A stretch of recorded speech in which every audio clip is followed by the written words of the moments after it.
자, 오후에 우리 요한계시록 이제 11장으로 들어가겠습니다. 자, 교환 메뉴를 보시고요. 자, 11장의 주제는 대환란 때 두 증인의 사역과 이후에 있을 일들을 이렇게 묘사하고 있다 보시면 되겠습니다. 자, 두 증인이라면 결론부터 말씀드리자면 모세와 엘리야가 되겠죠. 그렇죠? 예. 이 대환란 때 이 두 증인들이 등장한다는 사실은 예사롭지가 않습니다. 구약 말라키 그 마지막 부분의 예언에 따르면 이 두 인물들은 주의 날이 오기 전에 반드시 올 거라는 점이 이미 언급이 됐기 때문에 그래요. 예. 그래서 이 두 증인이 이제 성경의 마지막 책인 요한계시록에 이렇게 지상에 출현하는 점이 나왔다는 얘기는 우리로 하여금 이제 이 주의 날이 얼마 남지 않았다는 사실을 여기서도 발견할 수가 있겠죠. 그렇죠? 예.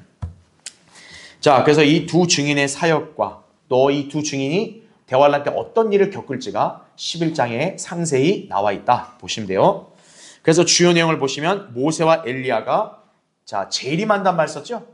왜냐하면 과거에도 있었고 이때 미래에 한 번 더 오니까 재림이란 말 쓴 거죠. 더군다나 이 용어가 왜 적절하냐면 지금 모세와 엘리야는 어디에 있을까요? 하늘에 있죠. 예. 그러니까 하늘에서 내려오는 거니까. 그죠? 예. 그러니까 예수 그리스도의 재림 전에 모세와 엘리야가 재림을 한다라는 얘기죠. 그렇죠? 예. 자, 모세와 엘리야가 사역을 펼치는데 그들이 이제 적그리스도에 의해서 이제 목배임을 당합니다.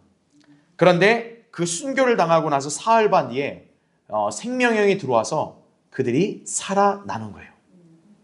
살아날 뿐만 아니라 그들이 하늘로 올라갑니다. 자, 바로 그것은 환란 후 휴거에 대한 모형이 되는 거예요. 네. 그래서 11장에는 휴거에 관한 진리도 이렇게 언급된다고 여러분 이해하시면 됩니다. 그리고 이제 11장 14절부터 19절까지는 환란 시대의 끝에 관한 이제 두 번째 설명으로 11장은 이제 마무리가 된다 이거죠. 그러니까 여러분 지금 이제 이 11장을 딱 이제 우리가 이 핵심 내용을 정리할 텐데 여러분이 이 개념을 잘 이렇게 숙지하시고 그런 가운데서 이제 요한계시록을 여러분이 배우시고 읽고 공부하시면은 더 명확하게 진리를 잘 깨달을 수 있다는 얘기죠. 그렇죠? 그래서 11장은 계시록의 중간 부분이고 또 요한계시록에서는 가장 중요한 장입니다. 예. 특히나 이번 장에서는 어떤 진리가 이렇게 등장하냐면 예루살렘 성전이 지상에 있다는 얘기예요. 그렇죠? 예. 현재는 예루살렘 성전이 없습니다. 그런데 이제 대환란 때는 분명히 있다는 사실을 알려주는 거죠. 그리고 두 증인이 나타나서 사역을 펼친다 이거죠. 이후에 환란 성대 휴거가 제시가 된다. 그리고 짐승이 다스릴 대환란 때 황폐한 세상의 실상도 여기서 이제 발견이 되는 것이죠. 여러분이 만약에 대환란 때 이 세상에 남으면 이런 처참한 광경을 여러분은 보면서 시간을 보내야 됩니다. 사람이 제정신으로 견딜 수 있을까요? 그래서 예수 그리스도를 믿고 구원받는 것이 얼마나 중요한지를 항상 우리가 확신을 가져야 돼요. 지옥 가는 건 가장 무서운 일이지만 이 땅에 대환란에 남아있는 것 자체가 그거는 불행이자 비참한 일이에요. 예. 또 이후에 주님께 재림하셔서 세상을 통치하신다는 사실도 요한계시록 11장에 언급이 된다 이거죠. 그러니까 굉장히 중요한 예언들이 이 한 장에 다 어떻게 보면 함축되어 있다는 거예요. 예. 그뿐만 아닙니다. 또 이후에는 백보자 심판에 관한 언급까지 11장에 나온다는 얘기죠. 여러분 어떠세요? 어떻게 보면 이제 휴거부터 해가지고 백보자 심판, 주의 날에 관한 예언의 딱 압축판이라고 보면 됩니다. 그래서 11장이 굉장히 중요한 장이라는 거예요. 예. 자, 그래서 이제 우리는 이 11장의 중요성부터 먼저 정리를 하고 이제 11장 1절을 들어가겠습니다. 자, 나눠드린 교환을 보세요. 자, 먼저 11장의 중요성부터 보겠습니다. 자, 1번. 자, 11장이 왜 중요하냐? 이 요한계시록 11장은 요한계시록 자체를 여는 열쇠입니다. 예. 근데 이제 요한계시록은 어떤 책이냐면 구약을 여는 열쇠예요. 그 다음에 구약은 신약을 여는 열쇠입니다. 자, 여러분 여기서 이제 연결고리를 딱 보세요. 요한계시록이 없으면 어떻게 돼요? 구약이 안 열려요. 구약이 안 열리면 신약이 이해가 안 돼요. 그러니까 성경 전체가 이해가 안 되는 거예요. 그러니까 요한계시록은 성경에서 가장 중요한 책입니다. 그러니까 맨 마지막에 또 하나님께서 배열하신 거죠. 그 중에서도 몇 장이요? 여기 11장이 요한계시록을 여는 열쇠가 된다는 얘기예요. 그러니까 여러분은 지금 이 요한계시록 11장을 제대로 공부하시면은 요한계시록이 보이게 되고 구약이 보이게 되고 신약이 보이게 되는 것이에요. 그래서 11장은 성경을 여는 가장 위대한 장이라고 할 수가 있다는 얘기죠.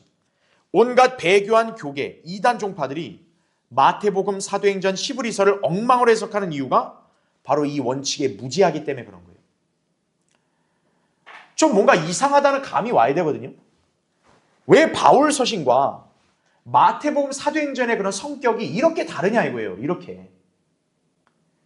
그럼 이건 뭔가 좀 이유가 있다라고 감지를 하고 찾아보고 배워야 될 거 아니겠습니까? 그렇죠? 그 대다수 교회들은 그런 생각이 없어요. 그냥 아무거나 갖다 쓰자 이거죠. 아무거나 주로 뭘 갖다 쓰냐? 마태복음을 갖다 쓰는 거예요. 다 열처녀 비유, 달란트 비유. 아, 이거 행위로 구원을 못 받으면 못 들어간다. 흑암에 간다. 그렇게 한심한 소리를 하고 있는 거예요.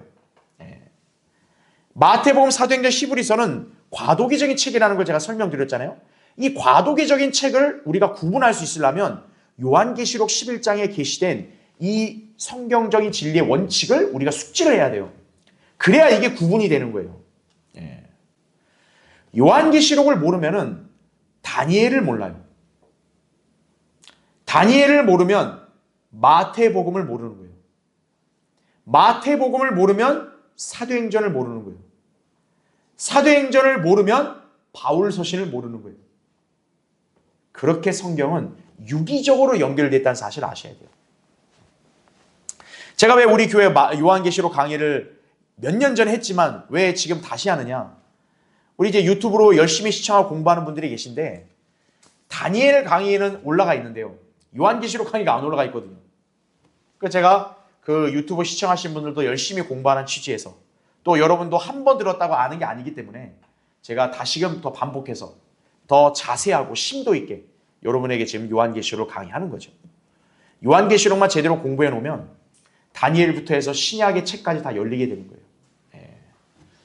자, 그 가운데서 중심이 바로 몇 장이라고요? 11장이라는 것을 여러분이 특별히 기억을 하시기 바랍니다. 자, 그래서 11장은 중요한 거다라는 걸 우리가 알 수 있고, 자, 2번. 11장은 또 어떤 중요한 진리를 언급하냐면 유대인의 예루살렘 성전 재건을 알려주는 거예요. 즉 11장 1절 2절의 말씀에 근거하면 이 땅에 성전이 있다라는 게 전제가 되고 있어요. 자, 11장의 이 시기는 분명 대환란이란 말이에요. 그러니까 대환란 때는 이미 뭐가 있다는 게 전제가 돼요? 성전이 지상에 있다라는 게 전제가 된다는 얘기예요. 그러니까 이 사실을 대다수 교회들은 잘 믿지 않으려고 해요. 그러나 우리가 분명히 알아야 될 것은 성전이 재건이 된다는 얘기예요. 왜냐하면 바로 대환란 때 이 성전에서의 제사가 다시 부활을 하기 때문이란 얘기죠. 그렇죠? 그래서 이제 괄호 1번 보시면 오늘날 주요 교단 신학교들에 알려지지 않은 전반적인 일련의 교리와 사상을 여기서 들추어내는 거예요.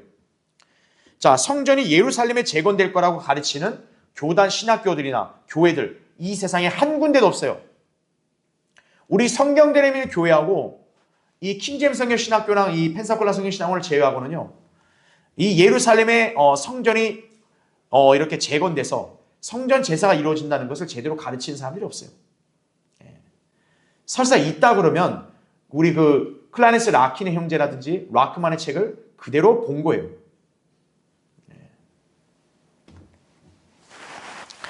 왜 모를까요? 이 사람들은 계시록을 문자 그대로 믿지 않기 때문에 그런 거예요. 요한계시록의 예언의 말씀을 왜 대다수 교회들이 어려워하느냐? 문자 그대로 안 믿으니까 어렵죠, 당연히. 이거를 무슨 비유나 상징적으로만 자꾸 접근하려고 하니까 아주 머리가 아프죠, 이걸 보면은요. 이게 말이 되냐? 이런 일이 어떻게 일어나냐? 아, 이게 그러면 이건 실제가 아니면 이건 뭘까? 헤매는 거죠. 그러니까 예루살렘의 성전이 재건된다는 진리도 믿지 않는 거예요. 성경을 문자 그대로 믿지 않으니까요. 바로 그 이유가 있다는 걸 기억하시면 됩니다. 그래서 괄호 2번 보시면 누군가가 기록된 대로 계시록을 믿으면 계시록 11장 1절부터 3절을 읽으면서 유대인의 예루살렘 성전 재건을 당연히 믿어야 되는 거예요. 예. 이 성전이 그러면 존속하는 기간은 얼마일까요? 거기 11장 2절 3절에 나오는 거죠. 30일씩 42달이다 라는 것을 우리가 알 수가 있다는 얘기죠. 자, 성경이 친히 성경 구절들을 해석해 준다는 사실을 우리가 기억을 하면 됩니다. 자, 그래서 예루살렘이 이렇게 짓밟히고 황폐화되는 그 기간은 대환란 7년의 기간 중에서 특히 몇 년이라는 걸 알 수 있는 거예요? 3년 6개월, 반이라는 사실을 알 수 있는 거죠. 왜냐하면 11장 2절에는 42개월이 등장을 하기 때문에. 그러니까 42개월 동안 예루살렘이 짓밟히는데 거기에는 성전도 있다는 얘기죠. 성전이 황폐가 되는 거예요. 그렇게 황폐화시키는 자가 누구겠어요? 당연히 적그리스도죠. 그렇게 여러분 이해하시면 됩니다. 자, 3번. 자, 이제 세 번째. 자, 이 11장에는 중요한 인물, 두 증인이 등장을 합니다. 자, 이 두 증인이 사역을 하죠. 그 다음에 이 두 증인이 어떻게 돼요? 죽임을 당합니다. 그런데 나중에는 부활을 하고 들림을 받죠. 이게 바로 환난 성도들의 휴거를 대변해 준다라고 여러분이 이해하시면 된다는 얘기죠. 자, 그래서 괄호 1번 보시면 여기 3절부터 6절에서는 두 증인이 이 땅에 내려와 사역을 펼칠 것을 언급을 한다는 얘기죠. 바로 이들이 누구예요? 모세와 엘리야라는 사실을 알 수가 있습니다. 제가 다음 시간에도 강의하겠지만 이 두 증인에 대해서도 엉뚱한 소리하는 교파들이 많아요.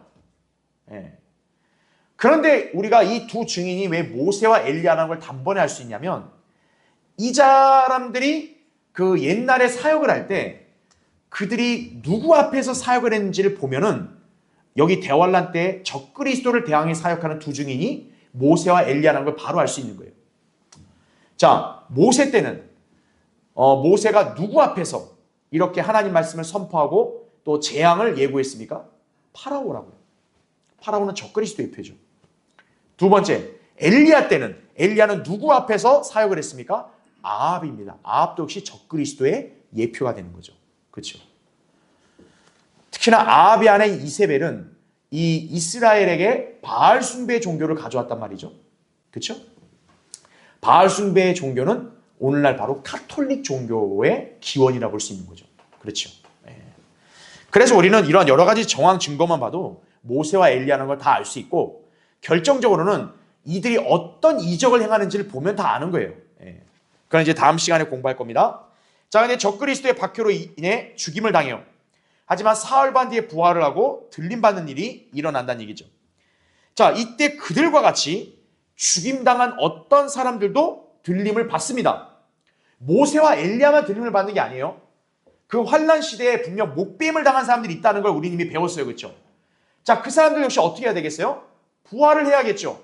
그리고 들림받겠죠. 그래서 여기 모세와 엘리야의 휴거는 환난 성도들의 휴거를 가리킨다는 사실을 우리는 단번에 알 수 있는 거예요. 자, 11장에서 대환란 때 믿음을 끝까지 지킨 신실한 성도들의 휴거를 기록하고 있다는 얘기죠. 그런데 애석하게도 대다수 교회들은 이 휴거를 교회에다가 갖다 붙이는 거예요. 그러니까 아이고 환란 끝에 휴거가 있네. 그래서 교회도 환란을 통과하네. 이런 소리를 하는 거예요. 그래서요. 여기 11장의 휴거를 교회 휴거로 갖다 붙이니까 이렇게 제정신이 아니게 되는 거죠. 여기에 휴거가 되는 사람들 보세요. 모세와 엘리야 아까 어떻게 죽었다 그랬어요? 목배임당해 죽은 거예요. 대환란 때 신실한 성도들이 어떻게 죽어요? 목배임당해 죽는 거예요.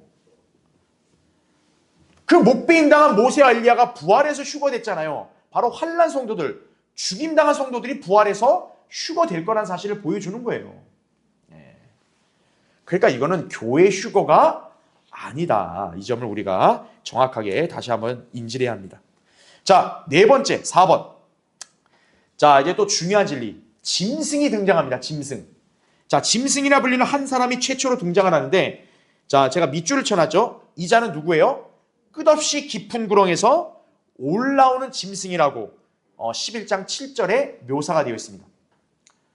여러분, 이 끝없이 깊은 구렁 하면 딱 생각나는 거 없어요? 우리가 구장을 한번 보세요. 구장. 우리가 구장 공부할 때 끝없이 깊은 구렁에서 그때 메뚜기 떼들이 올라왔고 그들을 다스리는 왕이 바로 멸망을 이름을 가진 아바돈, 아폴론이라고 그랬잖아요. 천사라 그랬죠. 바로 적그리스도가 여기 짐승인 거예요. 예. 그러니까 11장은 바로 그자가 지금 대환란 때 활동을 하면서 모세와 엘리야를 대적해서 그들을 죽인다는 사실을 우리가 여기서 보게 되는 거죠. 예. 그래서 이제 괄호 1번 보시면 여기 짐승은 적그리스도의 영이니 무슨 무법의 영이니 그런 게 아닙니다. 짐승이라 불리는 자 누구요? 한 사람이 그의 정체예요. 계시록 13장 18절을 보면 이 적그리스도를 가리키는 짐승을 한 사람이라고 얘기합니다. 한 사람. 그러니까 어떤 왕국이네 어떤 교파네 이게 아니에요. 어떤 집단이네 그게 아닙니다. 적그리스도는 정체가 뭐라고요? 한 사람이에요. 한 사람. 그는 주 예수 그리스도의 인격과 사역 다음으로 성경에서 두드러지게 언급되는 인물이란 사실이죠. 예.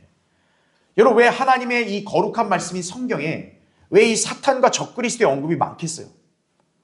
그만큼 이 주님이 앞으로 이루실 예언에 있어서 굉장히 중요한 인물이기 때문에 그런 거예요. 예. 앞으로 주님을 대적할 자고, 그렇죠? 예. 이 자가 세상을 이제 멸망으로 끌고 가려고 하는 거죠, 그렇죠? 예. 그래서 이 적그리스도에 대한 언급이 예수 그리스도 다음으로 성경에서는 굉장히 많이 나오고 있다는 얘기죠. 자, 바로 이 자의 정체를 11장에서 또 계시를 해주고 있는 거죠. 그 다음 페이지 보시면요. 그래서 이제 성경에서는 이 적그리스도를 짐승이다, 뭐 제멋대로 행하는 왕이다, 여러 가지 표현이 있어요. 다음 페이지에 맨 위에 보면 또 누구라고도 얘기합니까? 북방의 왕이라고 얘기합니다. 즉 다니엘 11장을 예전에 우리 공부했을 때 기억을 더듬어 보시면 북쪽 나라, 남쪽 나라가 서로 전쟁을 하고 있단 말이죠. 그때 이 북쪽 왕이 바로 적그리스도의 예표라고요. 그렇죠? 예언적으로 바로 적그리스도를 가리키는 거예요. 적그리스도가 바로 북방의 왕이 되는 거죠. 그 다음에 데살로니가서 2장에는 죄의 사람이자 멸망의 아들로 표현이 되고 있다는 얘기죠. 자, 그는 성경에서 18가지 유형으로 나타날 정도로 아주 중요한 인물임에 틀림이 없다는 얘기죠. 그래서 신구약 성경에도 적그리스도의 예표가 된 인물들이 굉장히 많이 나온단 말이죠. 그렇죠? 그러니까 그런 인물들을 우리가 공부해 보면서 적그리스도가 장차 어떤 활동을 할지에 대한 진리도 우리가 제대로 배울 수 있는 거예요. 그렇죠? 자, 이렇게 적그리스도에 대한 계시도 이 장에 나오고요. 5번. 이거는 굉장히 중요한 주제죠. 이 세상의 나라들이 결국 누구에게 속한다? 주 예수 그리스도께 속한다는 것을 이 11장 15절에서 강조하고 있는 거예요. 어찌 보면 이게 성경의 핵심적인 주제이기도 한 거죠. 예수 그리스도가 재림을 하신다라는 거예요. 왜 하시죠? 세상 나라들을 접수하시기 위해 재림하시는 거예요. 원래 이 세상은 사실 누구에게 주어져야 됩니까? 하나님의 아들에게 주어져야 돼요. 근데 그걸 불법적으로 찬탈해서 지금 가지고 있는 자가 바로 사탄이라는 거죠. 이제 주님께서 다시 재림하셔야 그 사탄을 진멸하시면서 딱 정당하게 이제 주님 원래 것인 세상을 그분이 다시 이양을 받아 이제 바야흐로 세상이 그분의 왕국이 되는 거죠. 생각해 보세요. 노아 때까지는 하나님께서는 노아에게 지구를 천국으로 맡겼단 말이죠. 근데 이제 바벨탑 사건 이후에는 어떻게 됐어요? 천국이 축소돼서 아브라함이라는 한 민족이 사는 그 땅만 제한됐잖아요. 세상이 어떻게 된 거예요? 마귀에게 다 넘어갔단 말이죠. 그런데 이제 주님이 재림하시면 어떻게 된 거예요? 그 마귀에게 넘어간 세상을 고스란히 다시 가져오신다는 얘기죠. 그게 바로 여기 11장 15절에 말씀한 세상 나라들이 주와 그리스도의 왕국이 된다라는 진리예요. 그게 바로. 자, 그래서 제 괄호 1번 보시면 8절에는 예루살렘이 영적으로 소돔과 이집트라고 불립니다. 굉장히 타락했죠. 하지만 예수 그리스도의 재림 때는 예루살렘이 다시 어떻게 돼요? 회복이 돼서 이제는 뭐로 다시 불리냐면 왕의 도성으로 불립니다. 왜요? 예수 그리스도가 재림하시면 그분이 어느 도성에 계세요? 예루살렘에 계시잖아요. 예루살렘이 전 세계 수도 아니겠어요? 예루살렘에 왕이 계시기 때문에 왕의 도성이 되는 거예요. 그렇죠? 그래서 주 예수 그리스도께서 문자적으로 재림하시어 지상의 나라들을 인수하심으로써 문자적이고 실제적인 왕국을 세우실 것을 나타낸 것이란 얘기죠. 그러니까 여기 11장 한 장에 얼마나 중요한 진리들이 여기 다 담겨 있는 거예요. 그렇죠? 그래서 괄호 2번 보시면, 그래서 이건 교회 시대에 어떤 실마리를 제공해 주는 거예요. 곧 이스라엘이 교회 시대에서는 일시적인 거부를 당하지만 후에는 회복이 되어서 구세주이신 예수 그리스도 아래서 정치 세력을 갖게 됨을 의미한다는 얘기죠. 지금 여기 기록된 거 보니까 대환란 때도 예루살렘은 역시 뭐예요? 영적으로 소돔, 이집트예요. 이집트는 뭐의 상징이에요? 세상의 상징입니다. 예루살렘이란 도성은 원래 하나님이 그분의 이름을 두시기 위한 곳인데 주님이 거기를 잠깐 떠나신 거예요. 왜냐? 그들이 메시아를 거부했기 때문에.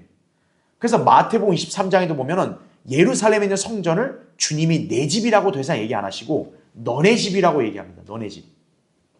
주님이 떠나버리신 거거든요. 예루살렘. 그런데 이제 어떻게 된 거예요? 예루살렘이 주님이 떠나고 적그리스도가 오니까 소돔과 이집트가 된 거예요. 그러나 그게 끝이 아니라 예루살렘의 본래 위상은 뭡니까? 예루살렘은 주님이 사랑하시는 도성이에요. 예루살렘은 본래가 무슨 도성이어야 돼요? 거룩한 도성이어야 됩니다. 그래서 11장 여기 2절에 보면은 이 예루살렘 성읍을 뭐라고 지칭하냐면 거룩한 도성이라고 지칭하는 거예요. 특이하죠? 그 이유가 바로 여기 있다라는 거죠. 자, 그런 진리를 우리가 여기서 볼 수 있는 거죠. 그래서 여기 요한계시록 11장은 무엇을 지지하냐면 전천년주의 해석 체계를 지지하는 거예요. 바로 대환란 있고 예수 그리스도가 재림하시고 천년왕국이 세워진다. 그렇죠? 바로 이러한 전천년 해석 체계 순서를 11장에서 얘기해 주고 있는 거예요. 그래서 괄호 3번 보세요. 그러다 보니까 전천년주의를 부인하는 무천년주의자들, 후천년주의자들, 바로 이들이 누구냐면 로마 카톨릭이나 개신교, 유대교 아니겠어요? 이런 사람들한테는 11장이 어떤 장이냐? 닫힌 장. 그러니까 이 사람들은 11장을 봐도 모르는 거예요. 후천년, 무천년주의를 갖다 신봉하는 사람들은요, 요한계시록 해석을 절대 할 수가 없어요. 그 사람들은 요한계시록 그냥 어떻게 그냥 넘겨야 돼요? 다 영적. 영적이다. 이거는 현재 교회 시대에 상징적으로 이런 걸 나타낸다. 이런 식으로 넘어갈 수밖에 없는 거예요. 그래서 제가 아까 얘기한 게 뭐예요? 휴거도 어때요? 여기 11장 휴거도. 이거를 교회 휴거에다 다 갖다 붙이는 거예요. 왜? 전천년 해석 체계를 안 따르니까 후천년, 무천년주의로는 예수 그리스도의 재림이 없거든요, 사실상. 그냥 영적이거든요, 재림이. 후천년, 무천년에게는 왕국이고 뭐예요? 교회예요, 교회. 그러니까 여기 있는 휴거도 그냥 교회가 휴거되는 걸로 착각을 하는 거죠, 전부. 그러니까 여러분 그걸 잘 아셔야 됩니다. 요한계시록 11장이 전천년주의를 지지하는구나. 그걸 여러분이 또 여기서 이해하시면 되는 거예요. 그래서 후천년, 무천년주의 그 교파들은 앞으로 세상이 자기네 세력이 확장이 돼서 평화를 이룰 것이라 착각을 하는 거죠. 교회가 세상의 중심이 된다는 거예요. 어느 교회? 카톨릭은 자기네 카톨릭, 개신교는 자기네 개신교가 세상의 중심이 된다는 거죠. 그때 그걸 뭐로 갖다 붙이는 줄 아세요? 복음으로 갖다 붙이는 거예요. 우리 교회가 세상을 복음화시킨다 이거예요. 복음으로 세상을 점령한다 이거죠. 그 말도 안 되는 소리 하고 있는 거예요. 자, 성경은 분명히 무엇을 예언하고 있나요? 세상 나라들이 교회에게 속한다? 아니에요. 세상 나라들은 누구에게 속한다? 예수 그리스도께 속한다라는 것을 강조하고 있는 거예요. 그 다음에 마지막 6번, 6번째. 자, 어떤 진리가 나오냐? 천년왕국 통치가 나옵니다. 이 짧은 장 안에서 천년왕국 통치까지 언급할 정도면 대단한 거 아니겠어요? 그렇죠? 그런데 더 놀라운 거는 천년왕국 통치만 나오는 게 아니라 뭐도 나와요? 백보자 심판에 대한 묘사까지 나옵니다. 그게 16절부터 19절까지 나오는 본문이 천년왕국 통치를 과거로 하고 딱 백보자 심판은 현재 시제로 해가지고 여기서 그렇게 기록을 한 거예요. 그래서 괄호 1번 보시면 18절에 이제 우리가 나중에 공부할 거예요. 백보자 심판에 서는 사람들을 묘사하고 있어요. 그런데 이 18절을 기록하고 있는 시점이 명백히 어느 시대 이후라는 걸 알 수 있냐면 천년왕국 이후라는 것을 보여줘요. 왜냐? 여러분 거기 그 17절 보면요. 말씀드리기를 지금도 계시고 전에도 계셨고 앞으로 오실 전능하신 주 하나님 우리가 주께 감사드리는 것은 주께서 주의 크신 권세를 가지고 잘 보세요. 뭐라 그래요? 통치하셨기 때문이라. 아니 천년왕국 통치를 하고 있다가 아니라 뭐라 그래요? 이미 통치를 하셨다라고 얘기합니다. 그거는 지금 이 요한계시록 기록하는 요한이 어떤 한 거예요? 시점을 건너뛴 거죠. 천년왕국이 지금 자기가 18절 기록할 때는 과거가 돼버린 거예요. 네. 그러니까 뭐라고 표현한 거예요? 통치할 것이다가 아니라 통치하셨다라는 표현을 쓰는 거예요.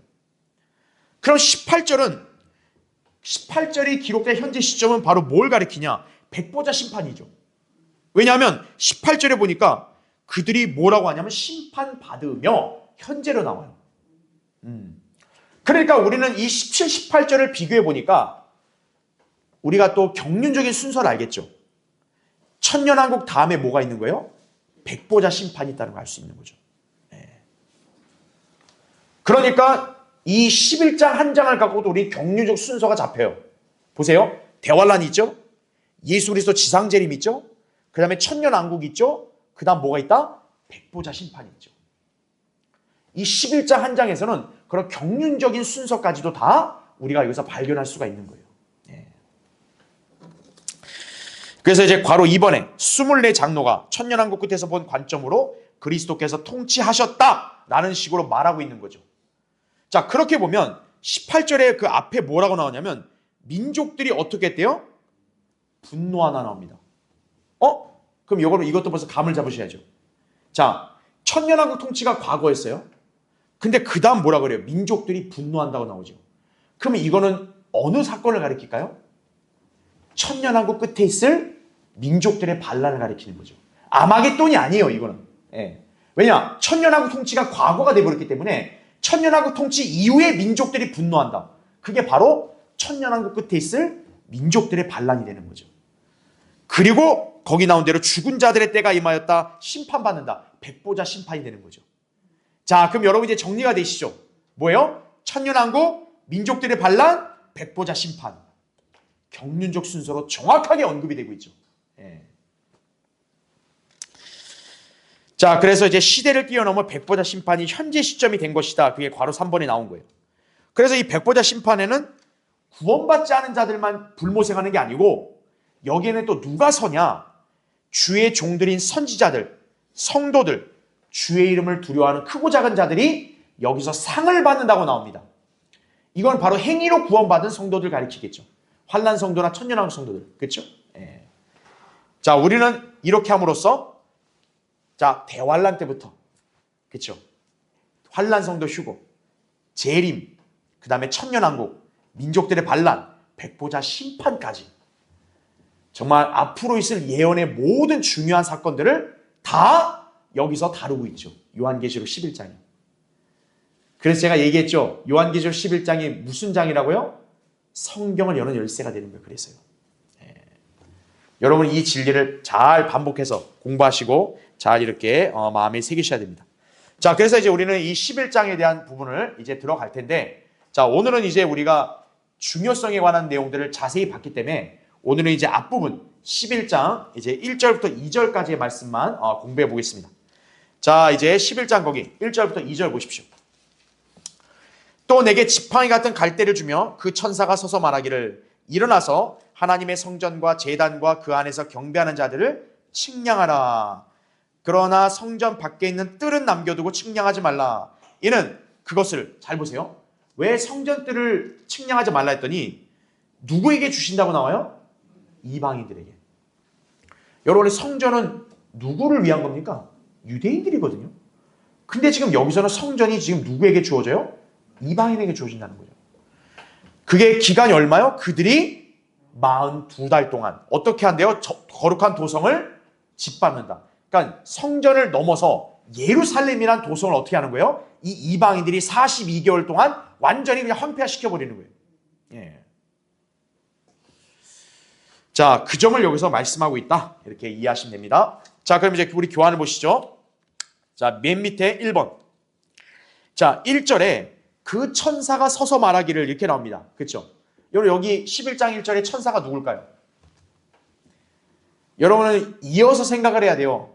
우리 지난 10장 공부할 때 누가 등장했어요? 아, 이게 너무 겸손하셔서 이게 대답을 자꾸 안 하시네. 자꾸 저한테만 말을 시키지 마시고 좀 이렇게 적극적으로 공부를 하셔야 됩니다. 여기 요한계시록 10장에 힘센 천사가 등장했죠. 그 힘센 천사가 요한에게 말을 했단 말이에요. 그러면서 여기 11장에 그 천사라고 나왔다면 여기 11장 천사가 당연히 누구겠어요? 10장에 그 힘센 천사, 주의 천사가 되는 거죠. 그렇게 여러분이 이해하시면 됩니다. 그래서 10장 1절에 나온 대로 다른 힘센 천사가 하늘에서 내려오는데 이 말씀에 따라서 여기 11장에 나온 천사도 힘센 천사다. 그렇게 이해하시면 되겠습니다. 자, 그 다음 맨 밑에 2번 보세요. 자, 우리가 아까 제가 강조한 중요한 진리가 여기 발견되는데 하나님의 성전이 나오죠. 그 다음에는 뭐가 나와요? 제단. 그 다음 잘 보세요. 그 안에서 뭐 한대요? 경배. 즉 대환란 때는 성전 경배가 행해지고 있다라는 사실을 여기서 언급하고 있는 거예요. 그러니까 대환란 때 땅의 예루살렘에 세워질 유대인들의 성전을 가리키고 있는 거죠. 그렇죠. 자, 다음 페이지 보십시오.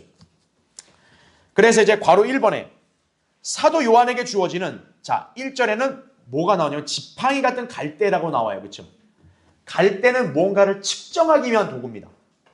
지팡이는 막대기잖아요. 그렇죠? 그러니까 이 지팡이 같은 갈대는 측량 막대기라고 보시면 됩니다.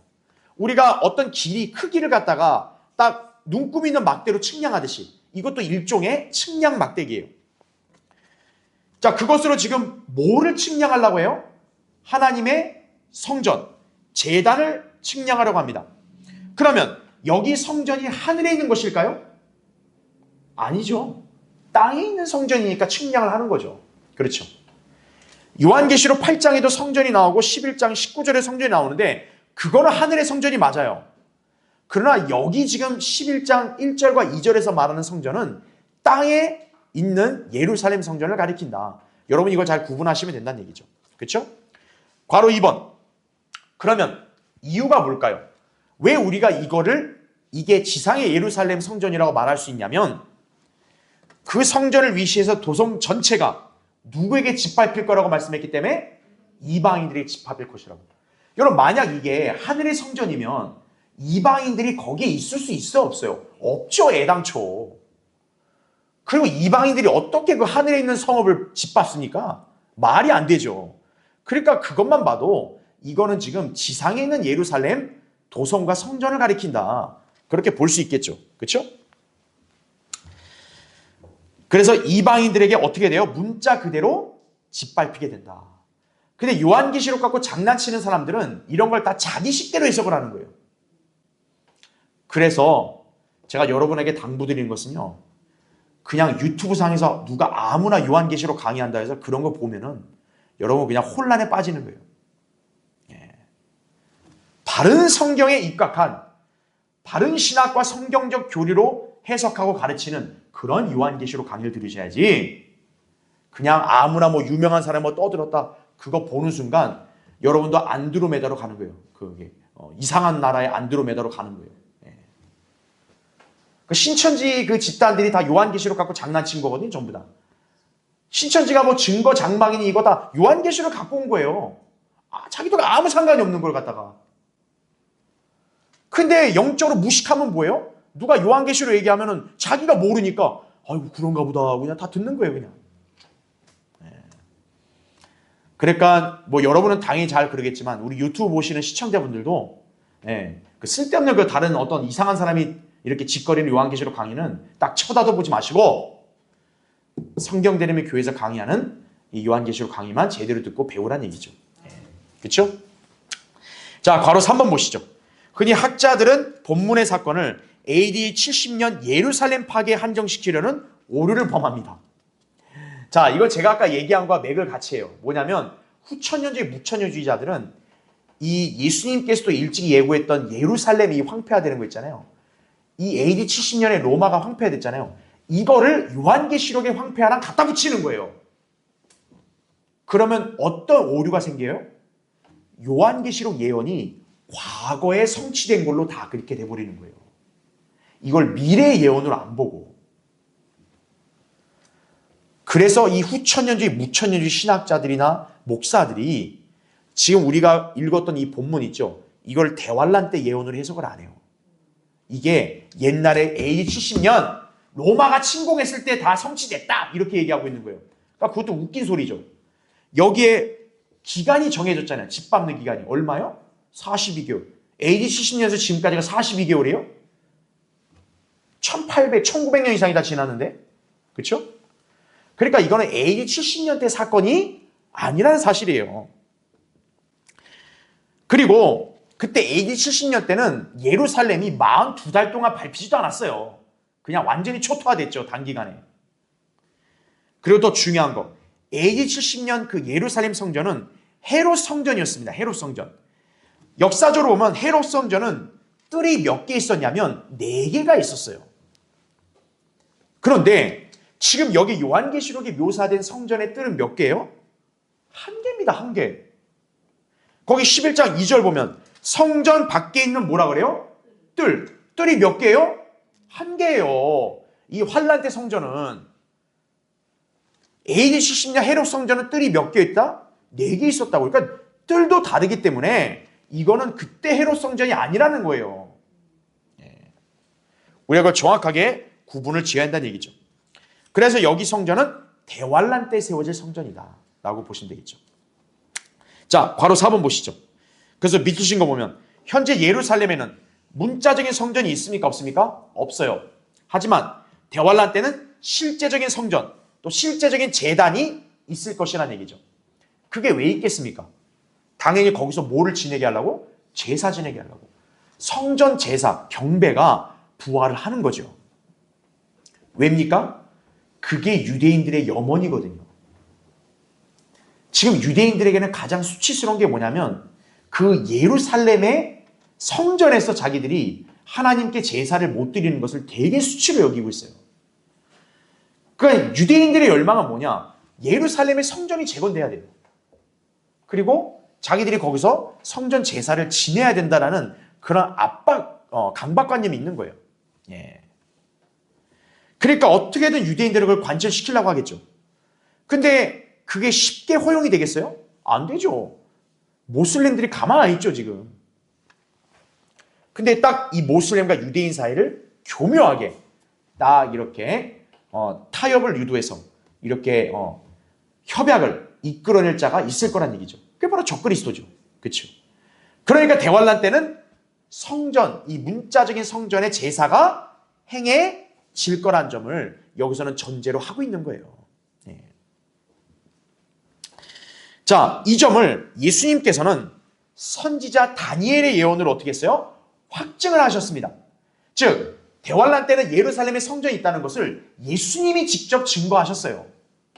예수님은 뭐를 갖고 증거했냐면 다니엘의 예언을 갖고 이 대환란 때는 성전이 있을 거라고 말씀했다 이거죠. 그래서 거기 밑에 마태복음 24장 15절 거기 보세요. 예수님이 뭐라고 말씀했어요? 그러므로 너희가 누구를 통하여? 선지자 다니엘을 통하여 말씀하신 멸망에 가증한 것이 어디예요? 거룩한 곳에 선 것을 보리니 읽는 자는 깨달으라. 멸망에 가증한 것이란 말이에요. 그렇죠? 적그리스도와 연관된 거죠. 그게 어디에 선다? 거룩한 곳. 지상에서 거룩한 곳이 어디 있겠어요? 예루살렘에 있는 성전을 가리키는 거죠. 네. 그 다음에는 밑에 데살로니가서 2장 4절에서는 바울이 바로 이 적그리스도가 성전을 더럽힐 것을 예언을 했다 이거죠. 그는 대적하는 자며 또 하나님이라 불리는 모든 것과 숭배받는 대상 위에 자신을 높여, 잘 보세요. 그 자가 어디에 앉았다 그래요? 하나님의 성전에 앉았다고 나오죠. 네. 그리고 하나님처럼 보여 자신을 하나님이라고 하느니라 말씀하고 있죠. 자, 그렇기 때문에 여러분은 어떻게 이해하면 되냐? 주님이 언제 재림하실까? 주님이 언제 우리를 데리러 오실까? 여러분이 딱 감을 잡기 원하시면은 무엇을 주시해야 되냐면 이스라엘의 성전 재건 움직임을 여러분이 주시하면 되는 거예요. 사실 1960년대부터는요. 이미 이스라엘은 성전을 재건하려고 하는 자재를 다 준비해 왔어요. 사실 지금 마음만 먹으면 유대인들은 지금 예루살렘에다 성전을 지을 수 있는 준비는 다 갖춰져 있고, 최근의 보도에 따르면은 그 성전이 지어졌을 때 성전 제사를 집례할 수 있는 제사장들을 양성하고 있다고 그렇게 보도가 됐다고요. 그러니까 다시 말하면 성전 재건과 성전 제사는 때 하면 할 수 있는 거예요, 지금 유대인들은. 근데 지금 그게 안 되고 있는 거죠. 왜냐? 모슬림들이 가만 안 있거든요, 지금. 근데 어쨌든 그게 교묘하게 해결이 될 거란 얘기예요. 그래서 우리가 유대인들이 성전 재건의 움직임을 보인다 하면은 그건 진짜 우리 재림과도, 우리 휴거와도 밀접한 연관이 있다는 것을 우리가 감지할 수 있는 거예요. 왜냐? 대환란 이전에 우리가 휴거가 되는 거니까. 그렇죠? 네. 그래서 우리가 이스라엘의 성전 재건의 어떤 동향을 그렇게 주시하는 경우도 있는 거예요. 네. 자, 그럼 밑에 3번을 보시죠. 자, 그런데 왜 예루살렘 도성과 성전이 42개월 동안 그런 황폐화되었는가 이거예요. 네. 희한하지 않습니까? 왜 7년이 아니고 왜 42개월, 3년 반이냐 이거예요. 왜? 자, 여기에는 제가 밑줄을 쳤죠. 이스라엘이 적그리스도와 맺은 뭐와 관련이 있다? 거짓 언약과 관련이 있다는 사실을 여러분이 기억을 하시면 되는 거죠. 자, 괄호 1번 보세요. 하나님께서는 다니엘을 통해 이스라엘에게 한 주, 즉 7년의 고난이 정해져 있음을 예고하셨습니다. 이게 그 유명한 뭐예요? 70주의 환상입니다. 70주의 환상. 제가 다니엘 강의할 때 여러분들 설명드렸죠. 그렇죠? 또한 적그리스도는 이스라엘과 몇 주 동안요? 한 주 동안 언약을 어떻게 했다? 체결을 해요. 근데 문제가 갑자기 그 주의 중간에 무슨 일이 벌어져요? 언약이 파기가 돼요. 자, 70주의 예언에 따르면 한 주는 몇 년입니까? 7년이죠. 그래서 우리가 대환란도 7년이라고부터 묘사한단 말이에요. 그런데 7년이라는 그 기간으로 언약을 체결했는데 여기 보니까 갑자기 주의 중간에 언약이 파기되는 거예요. 그럼 언약 파기를 누가 하겠어요? 당연히 적그리스도가 하는 거죠. 그렇죠? 자, 그 점을 다니엘에게도 계시해 준 거예요. 그래서 밑에 보세요. 다니엘 거기 9장 27절에 그가 많은 사람들과 더불어 한 주 동안 언약을 확정하고 분명 나오죠. 그 다음 잘 보세요. 그 주에 언제요? 중간에 그가 희생제와 예물을 금지시킬 것이요. 그럼 이 말이 무슨 말이에요? 그 전까지는 희생제와 예물을 드렸다는 얘기잖아요. 드렸는데 갑자기 이자가 어떻게 한 거예요? 금지, 하지마, 성전제사 이런 거예요. 그는 가증함을 확산시킴으로 황폐케 하리니 진멸할 때까지 할 것이며 정해진 것이 황폐케 한 자에게 쏟아지리라. 다니엘 9장 27을 말씀하고 있죠. 가증함을 확산시키는 게 뭐 있어요? 바로 적그리스도가 자기가 성전에서 숭배를 받는 거죠. 예. 그러니까 유대인들은 철저하게 율법에 따른 희생제를 드리려고 했는데 갑자기 적그리스도가 그 언약을 파기하고 야, 이제는 딱 자기가 성전에 앉아서 뭐예요? 나한테 경배해라. 이렇게 되는 거죠. 예. 그게 아까 바울이 얘기했던 그거는 자칭 하나님이라고 자처해서 성전에 앉는다고. 그 말씀하고 똑같은 거예요. 예. 그래서 이제 바로 2번의 내용은 한 주 동안 7년간 지속될 그 70제 주를 말하는데 바로 이 주의 중간에 언약이 파기되는 거예요. 왜 파기됐을까요? 적그리스도가 돌변해버린 거죠. 예. 그러면 적그리스도와 유대인은 도대체 어떻게 이렇게 언약을 체결할 수 있을까요? 적그리스도가 유대인들에게 호의적으로 평화 제스처를 보였기 때문에 당연히 유대인들은 속을 수밖에 없는 거죠. 그래서 이렇게 언약이 체결되는 거죠. 예. 근데 그의 대환란 중간에 이제 적그리스도가 이 성전 제사를 금지시킨다는 거죠. 그 예언이 어디 나오냐? 그 밑에 보세요. 다니엘 11장 31절에 나오는 말씀이에요. 그래서 보면 군대가 그의 편에 서서 잘 보세요. 견고한 성소를 어떻게 한대요? 더럽히고. 그렇죠? 성소가 있다는 건 성전이잖아요. 그렇죠? 그 다음 잘 보세요. 날마다 드리는 제사를 어떻게 한대요? 폐지한다. 성전 제사 폐지하는 거예요. 그 다음 멸망케 하는 가증한 것을 세우리라. 바로 예수님은 이 예언을 인용하신 거예요. 올리브산 때 바로 이 예언을 인용해서 선지자 다니엘을 통하여 말씀하신 멸망에 가증한 것이 거룩한 곳에 서면 너희 유대에 있는 사람들을 어떻게 하라 했어요? 도망가라. 도망가라. 왜냐? 그때 예루살렘에 있으면 다 잡아 죽이거든요. 적그리스도가. 도망가라고 말한 거예요. 그러니까 그 전까지는 유대인들에게 평화지수를 취했다가 이자가 돌변해버린 거죠. 거짓말하는 거죠. 그래서 괄호 3번에 보시면 그래서 주님께서는 이스라엘이 적그리스도와 맺은 언약이 파괴될 것을 누구에게 계시해 줬어요? 이사야 선지자에게 계시해 준 거예요. 그래서 다음 페이지 보시면 거기 이사야 맨 위에 28장 15절과 18절 말씀에는 그래서 유대인들에게 무엇을 하나님이 진지게 예고했냐면 너희가 언약을 맺는데 그 언약을 뭐라고 표현해요?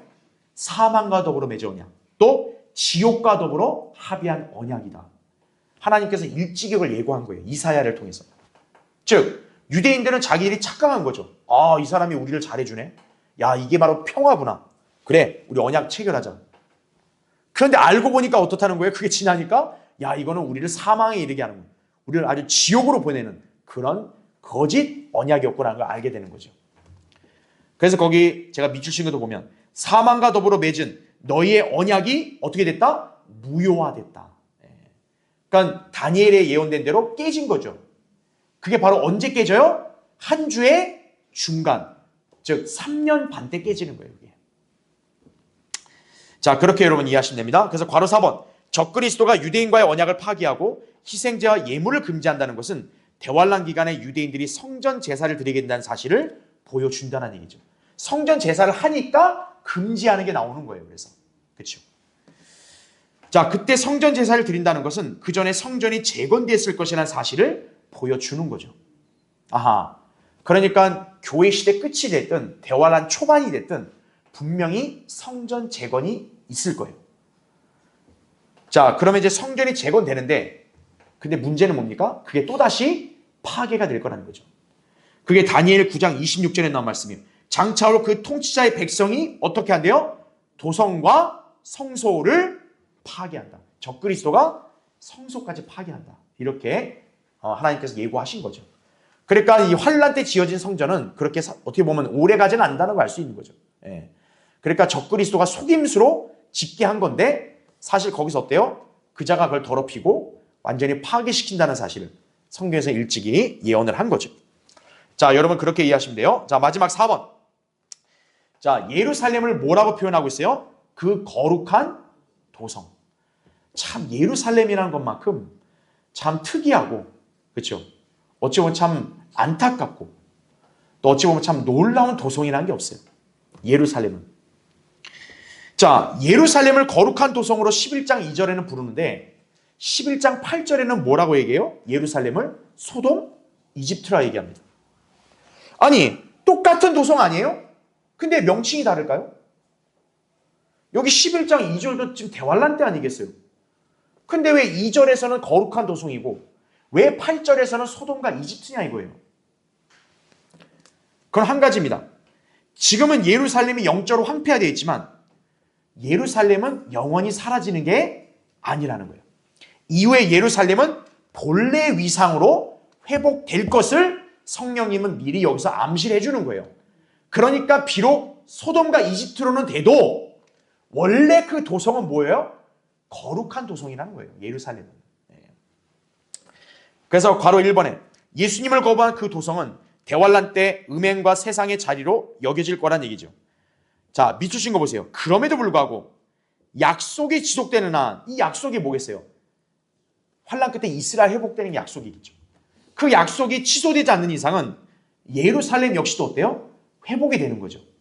그래서 예루살렘은 거룩한 도성, 또 요한계시록 20장 9절에는 뭐라고 말씀해요? 사랑하시는 도성이라고 말하죠. 주님이 사랑하시는 도성이다. 그리고 마태복음 5장 35절에는 왕의 도성이라고 말하고 있는 거죠. 자, 예루살렘은 이게 원래의 지위예요. 원래의 위상입니다. 그 원래의 위상이 결코 사라지지 않았다는 것을 성령이 우리한테 강조하는 거예요. 그래서 괄호 2번 보시면 미래 예루살렘은 본연의 위치인 주의 도성으로 회복이 될 것이라는 얘기죠. 그러면 지금과 달리 어떻게 되겠어요? 거룩해지겠죠. 그곳에 바로 누가 계십니까? 만왕의 왕 또 만주의 주이신 예수 그리스도가 그 성전에 계시겠죠. 또 그 예루살렘에 계시겠죠. 그래서 천년왕국의 예루살렘의 이름은 뭐가 됩니까? 그 밑에 에스겔 48장 35절에는 그 성읍의 이름이 뭐라 그래요? 주께서 거기 계신다. 이게 되는 거예요. 그러니까 여러분이 천년왕국의 예루살렘을 뭐라고 불러야 돼요? 주께서 거기 계신다. 이렇게 불러야 되는 거예요. 그렇죠? 그래서 스가랴 거기 14장 20절도 보면 그날 되는 말들의 방울들을 위해 뭐라고 달려있어요? 주께 거룩함.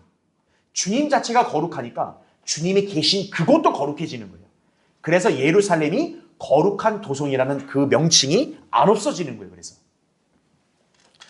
근데 괄호 3번에 보면 근데 사람들이 예루살렘이 AD 70년에 파괴됨으로써 하나님께서 이스라엘과 관계를 완전히 끝내고 교회가 이스라엘 대체했다는 식으로 말을 하죠. 이스라엘에게 주어진 약속들이 다 교회에게 갔다 이렇게 얘기하죠. 이게 바로 후천년주의예요. 요한계시록 2장에는 그걸 사탄의 회당이라고 그랬습니다. 그렇게 가르치는 자들은. 후천년주의로는 요한계시록이 해석이 안 되는 거예요. 그래서 이제 괄호 4번에도 왜 여기 예루살렘을 거룩한 도성이라 칭했는가 이거예요. 만약에 이게 AD 70년 헤롯 성전이면 거룩한 도성이 될 수 없죠. 그렇죠? 그때는 그렇게 불리지 않았잖아요. 그러나 이 대환란 때 이 성전 예루살렘 그때는 이제 비록 적그리스도에서 황폐화되겠지만 예수 그리스도가 이제 다시 오시게 되니까 회복이 됨으로써 본연의 거룩한 도성으로 다시 위용을 되찾는 것이. 그러니까 성령님은 바로 그것까지도 전제로 해서 우리에게 알려준 것이다. 여러분 그렇게 이해하시면 되겠습니다. 자, 오늘 굉장히 중요한 진리를 공부했으니까 여러분이 잘 이렇게 반복해서 또 공부하시고요. 다음 시간에 계속 또 이어서 하겠습니다.